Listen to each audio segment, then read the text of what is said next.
दोस्तों, मैं धर्मप्रीत सिंह ਧੀਮਾਨ कामल चैनल की इस नवीं वीडियो में तुहाडा बहुत बहुत स्वागत करदा हाँ। ਅਤੇ ਅੱਜ ਦੀ इस वीडियो ਵਿੱਚ ਅਸੀਂ Realme C1 ਦੀ अनबॉक्सिंग ਕਰਨ जा रहे हाँ। उम्मीद है कि ਤੁਹਾਨੂੰ ਇਹ वीडियो बहुत ही पसंद आएगा।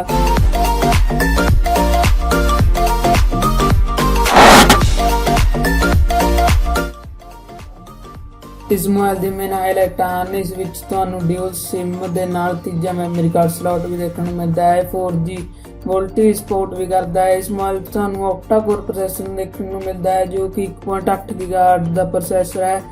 इस मोबाइल में ਤੁਹਾਨੂੰ 2GB RAM 16GB inbuilt storage देखने को मिलती है। इस दी बैटरी की गल करिए तो इसकी बैटरी 4230 mAh है।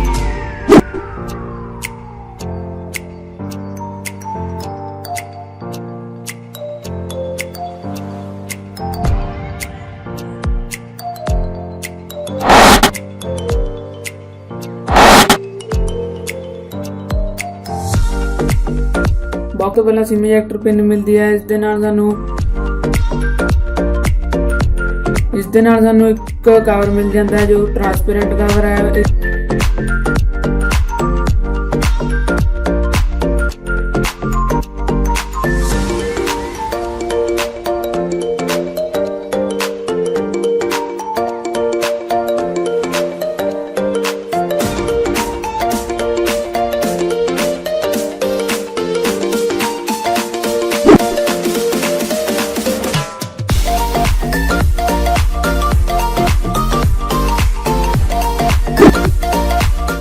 तो बाद सानू मोबाइल मिलता है।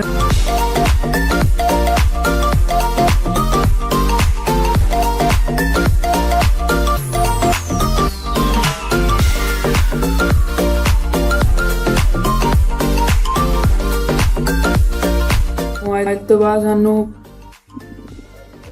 चार्जर मिलता है जो कि फास्ट चार्जर नहीं है।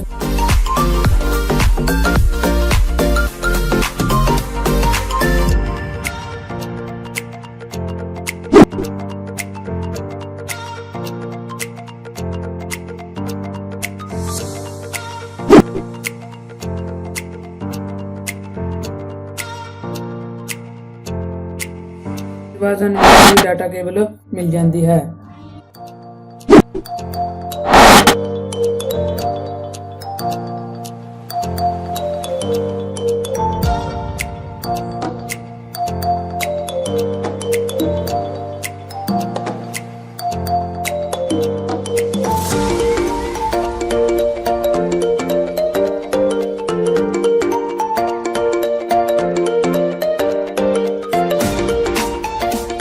पिछे ਤੁਹਾਨੂੰ दो कैमरा सेंसर देखने को मिलते हैं। मोबाइल के नीचे Realme की ब्रांडिंग देखने को मिलती है।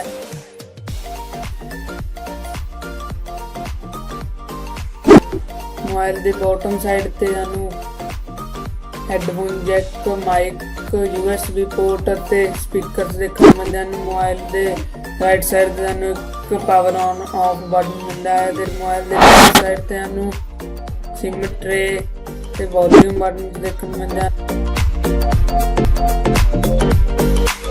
डिस्प्ले क्वालिटी बहुत ही बढ़िया है। इसकी डिस्प्ले 6.2 इंच है जो कि 720x1520 पिक्सल डिस्प्ले है।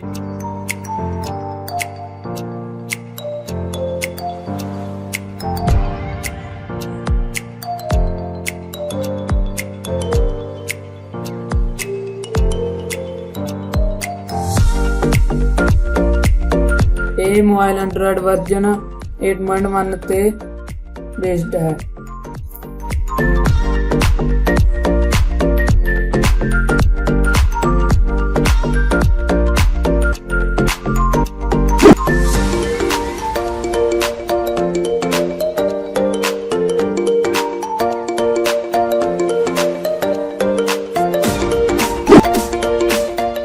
इसके बैक कैमरे 13 मैगापिक्सल ते 2 मैगापिक्सल इसके ड्यूल कैमरे हैं। इसका फ्रंट कैमरा 5 मैगापिक्सल है। ये मैमरी कार्ड में सपोर्ट करता है up to 256GB।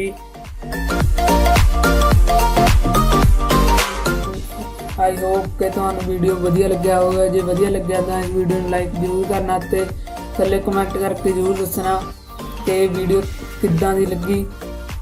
and thanks for watching.